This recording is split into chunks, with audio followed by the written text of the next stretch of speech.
What was the craziest scandal at your school? I was on my way to math class when my friend ran up to me and said, "Dude, I just saw your mom march into the office and slap Principal Martin in the face. What happened?" I dropped my textbook and sprinted down the hallway toward the main office, where a crowd was already gathering, and I could hear my mother screaming while Principal Martin was shouting back that she'd assaulted him and he was calling the police. When I pushed through the crowd, I saw my mother standing there, with her face bright red and her hands shaking while Principal Martin held a tissue to his bloody nose, and the secretary was on the phone calling for security. "Mom, what are you doing?" I asked, mortified as everyone had their phones out recording. "Your principal put hidden cameras in the girls' locker rooms," my mother announced loud enough for everyone to hear, and the entire crowd went silent. My embarrassment turned to horror. Principal Martin had been at every school event since I was a freshman, giving speeches about integrity and safety. His face went from angry to panicked. "That's a completely baseless accusation," he said. "My daughter's friend Sophia found one yesterday when she was changing for volleyball practice," my mother retorted, pulling out her phone. I felt sick because Sophia was my girlfriend. It was hidden behind the air vent, and when she told her parents, they called me because I work in IT and traced where the feed was going. "That's impossible," Principal Martin said, sweat forming on his forehead. "Our school doesn't have cameras in private areas." "These weren't school cameras," my mother said, showing her phone screen to the growing crowd of students and teachers. "These were tiny wireless cameras that connected to a private server, and guess whose office computer was the only device with access to that server?" The secretary stepped away from Principal Martin like he was radioactive, while teachers started backing toward the door. "Someone must have hacked my computer," Principal Martin said quickly. "I would never do something like that. I've been an educator for 20 years. When I accessed your server, I found your Amazon account still logged in with the purchase history showing you bought 12 micro cameras 6 months ago," my mother said, scrolling through her phone. 6 months meant he'd been watching students all school year, and my skin crawled thinking about every girl who changed for gym class having no idea they were being recorded. "You hacked into my computer?" Principal Martin shouted. "That's illegal! What's illegal is recording minors changing clothes," my mother shot back, and several teachers started shouting while trying to get students out of the office. The vice principal pushed through the crowd looking horrified. "Tell me this isn't true," she said. "I was just trying to monitor for vandalism and drug use," Principal Martin said, his voice cracking. "In the girls' locker room?" the vice principal asked. "By hiding cameras behind vents?" "I was trying to protect the students," Principal Martin said desperately. "You were watching children undress," my mother said, her voice deadly calm now. "And I know the real reason you placed those cameras." Everyone went quiet again, and I felt my legs go weak, because if secretly recording kids changing wasn't the reason, what could possibly be worse? "I traced the server to see who else had been accessing the feeds," my mother said, and Principal Martin's face went completely white. "You weren't just watching them yourself." "Mom, what are you talking about?" I asked, my voice barely a whisper. "He's been selling access to the live streams," my mother said, holding up her phone showing chat logs. $50 a month for basic access, $200 for premium with recording capabilities, and these subscribers have usernames from all over the world. I threw up into the trash can by the secretary's desk, because the thought of strangers watching my girlfriend and classmates changing made me physically sick, and several other students were crying. The crowd erupted in chaos, and students started screaming while teachers tried to maintain order, but security guards had arrived and were trying to clear the office. "That's not true!" Principal Martin shouted, pure panic in his voice.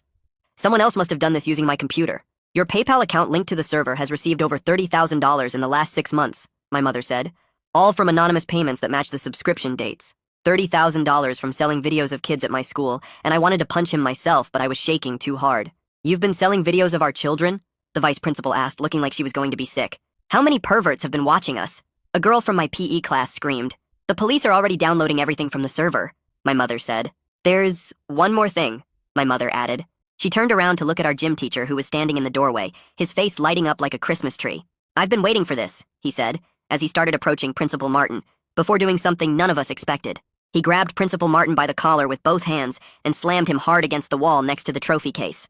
The whole case shook, and several trophies fell over while everyone in the office gasped and backed away. "You knew!" the gym teacher shouted right in Martin's face. "Female staff kept telling me about weird stuff near the locker rooms, and you told me to ignore it." Martin tried to push him off, but the gym teacher was way stronger and kept him pinned against the wall. His grip was so tight that Martin's shirt collar was cutting into his neck, and his face was turning red. "You told me to keep quiet about the maintenance request for those vents," the gym teacher yelled even louder. Martin's face went from red to white in about 2 seconds, and he stopped struggling. Security guards rushed in and grabbed the gym teacher's arms, trying to pull him away from Martin. It took 3 guards to finally break his grip and drag him back while Martin slumped against the wall, gasping for air. The vice principal was shouting for everyone to calm down, but nobody was listening because students were screaming and pushing to see what was happening. More teachers arrived and started herding students out into the hallway, but everyone had their phones up recording everything. The The gym teacher was still trying to get at Martin even with 3 guards holding him back. Police sirens suddenly filled the air and my stomach dropped even more than it already had. 2 police cars pulled up right in front of the school, and officers jumped out running toward the building. They pushed through the crowd of students and entered the office with their hands on their weapons. One officer went straight to Martin, while another helped the guards control the gym teacher. More police cars arrived, and soon there were at least 6 officers in the office area. They started separating everyone and telling students to move back, while 2 officers headed toward Martin's office. One officer put yellow tape across Martin's office door, and another stood guard making sure nobody went near it. Detective Eric Gomez walked in wearing a suit and badge, and immediately took control of the situation. He pointed at groups of students and told them to leave the building right away. Teachers started moving everyone toward the exits while he approached my mother. "Ma'am, I need you to stay and show me everything you found," he said calmly. He turned to Martin, who was still against the wall looking sick. 2 officers approached Martin, and one started reading him his rights while students pressed against the windows to watch. "You have the right to remain silent," the officer said while pulling out handcuffs. Martin's hands were shaking, so bad the officer had trouble getting the cuffs on him. The crowd outside was getting bigger as more students came to see what was happening. I pulled out my phone and texted Sophia that the police were here and Martin had been arrested. She didn't text back, and I kept checking my phone every few seconds, hoping she would respond. My hands were shaking so bad I could barely type, and I felt like I might throw up again. The officer started walking Martin out of the office toward the police car. Hundreds of students had their phones out recording as he did the walk of shame past everyone. Some kids were crying and others were shouting angry things at him as he passed. They put him in the back of the police car, and I watched his head drop forward like he was trying to hide. Detective Gomez came over to me and my mom and asked us to come to the station. "We need formal statements from both of you," he said. Mom nodded, and we followed him to his unmarked car while other officers stayed to secure the scene. During the drive, Mom finally started explaining what had been happening for the past 2 weeks. She told me Sophia's parents had called her right after Sophia found the camera behind the vent. They knew Mom worked in IT and asked if she could trace where the camera feed was going. Mom spent days tracking the signal and following digital trails to find the server. She discovered it was hidden on the school network, but only accessible from Martin's computer. She found his Amazon purchase history still logged in, showing the camera purchases from 6 months ago. She also found the payment system he set up for selling access to the live streams. The whole time she was gathering evidence, she couldn't tell anyone except the police. She had been working with detectives for a week, helping them build the case. They wanted to make sure they had everything documented before arresting him, so he couldn't destroy evidence. We arrived at the police station, and Detective Gomez led us inside to an interview room. He told us Sophia and her parents were in another room giving their statements right then. I wanted to see her, but he said we had to stay separated during the investigation. He explained that because the videos had been sold to people in other states and countries, it was now federal. The FBI Cybercrimes Unit was already involved and agents were on their way to help. He asked me questions about Martin and if I'd ever noticed anything strange about him. I told him about how Martin was always at every school event taking pictures. He wrote everything down and asked if any other students had mentioned weird experiences. While we were talking, we heard shouting from the hallway outside the interview room. Tyler Rodriguez was crying and yelling while his parents tried to calm him down. "Ashlyn was changing in there every day," Tyler screamed through his tears. His sister Ashlyn was a sophomore on the swim team who used the locker room constantly. Tyler's dad was bright red and looked ready to kill someone as he paced the hallway. His mom was crying and holding Tyler while trying to keep his dad from doing something stupid. 2 officers had to physically block his dad from going toward the holding cells where Martin was. Detective Gomez excused himself to help calm the situation while we waited in the interview room. When he came back, he told us more families were arriving as word spread about the arrests. He said the FBI had already started tracing the IP addresses of everyone who bought access. Mom pulled out her laptop and showed him the documentation she had gathered over 2 weeks. She had screenshots of chat logs and payment records and IP addresses from over 30 countries. The detective's eyes got wide as he scrolled through page after page of evidence. He called in another detective, and they both started going through everything Mom had collected. They said this was one of the biggest cases of this type they'd ever seen. Mom hadn't slept in 48 hours, but refused to rest until every bit of data was preserved. Later that night, our house became like a command center with forensics people everywhere. They set up computers in our living room, and Mom worked with them, organizing all the evidence. FBI agents arrived and started copying everything from Mom's laptop to their secure servers. They worked through the night, making sure nothing would be lost or corrupted. Mom showed them back doors into Martin's server that he didn't even know existed. She had found ways to recover deleted files and chat logs he thought were gone forever. The agents kept saying how lucky they were that Mom had found everything before Martin could destroy it. The next morning, I barely slept and got to the school early to find the parking lot packed with police cars and news vans. The superintendent stood at the front entrance, directing everyone to the auditorium for an emergency assembly, while security guards checked student IDs at every door. I found a seat in the back as hundreds of students filed in, looking confused and scared. The superintendent took the microphone and told everyone that Principal Martin had been arrested for placing hidden cameras in the girls' locker rooms and selling access to the footage online. Half the auditorium started crying, and several girls ran out through the side doors with their hands over their faces. She promised the district would cooperate fully with law enforcement and bring in extra counselors to help students process what happened. April Stevens, our school counselor, was already setting up a crisis support center in the library with folding tables and boxes of tissues. Within an hour, the line of students waiting to talk stretched down the hallway and around the corner. They had to call in counselors from 3 other schools just to handle everyone who needed help. I walked past the library and saw kids sitting in circles crying while counselors handed out water bottles and tried to keep everyone calm.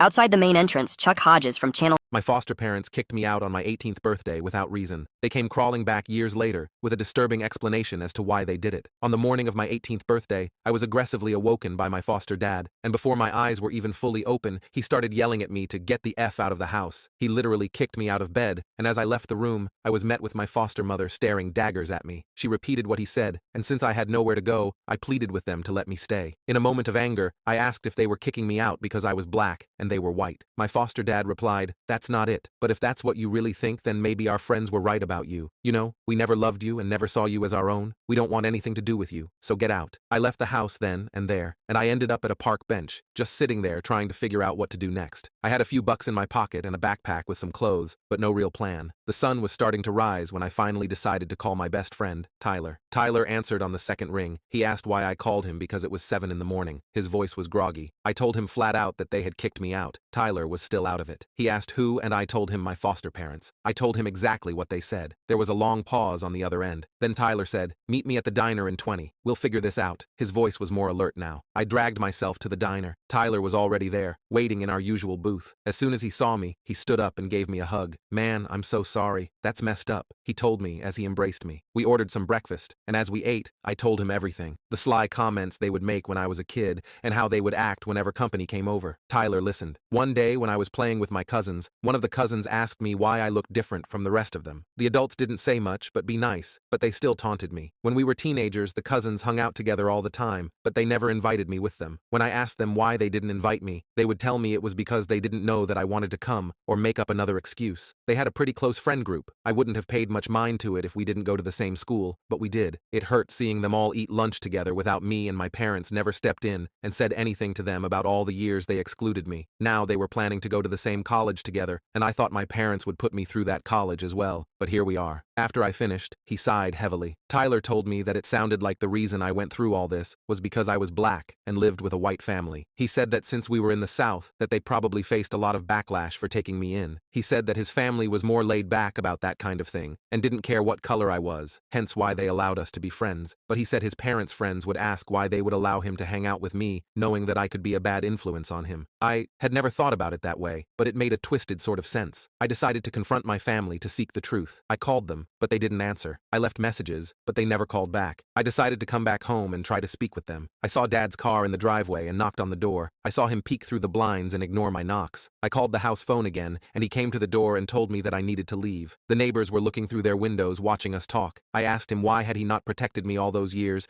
and why they decided to kick me out on my birthday. He said again that I needed to leave and threatened to call the police. I left just as quickly as I came. I couldn't believe he threatened to call the police on me after taking me in when I was 3 and raising me until today. They turned me away, and I felt like the little boy that no one wanted to play with all over again. I made the difficult decision to leave my hometown. I moved to a new city, a bit further north. The first few months were incredibly tough. I stayed in a shelter for a while, saving up every penny I earned from a bunch of dead-end jobs. Eventually, I managed to rent a small, run-down apartment. It wasn't much, but it was mine. I enrolled in night classes at a community college and worked during the day. I was exhausted all the time, but I was determined to make something of myself. Years passed. I finished my associate degree and landed a decent job as an administrative assistant at a marketing firm. It wasn't glamorous, but it was stable, and I was good at it. I even got a few promotions along the way. Then I met Jasmine. She was a new hire at the firm, and we hit it off immediately. Jasmine was smart, funny, and incredibly kind. She had this way of making everyone around her feel special. We started dating, and before long, we were inseparable. A few years later, I planned a perfect night for her and I. I had been planning this evening for months, saving up every spare penny to make it unforgettable. Jasmine deserved the best, and I was determined to give it to her. We arrived at the rooftop restaurant just as the sun was setting. The sky was beautiful. It was pink and gold as the sunset. Jasmine's eyes showed her excitement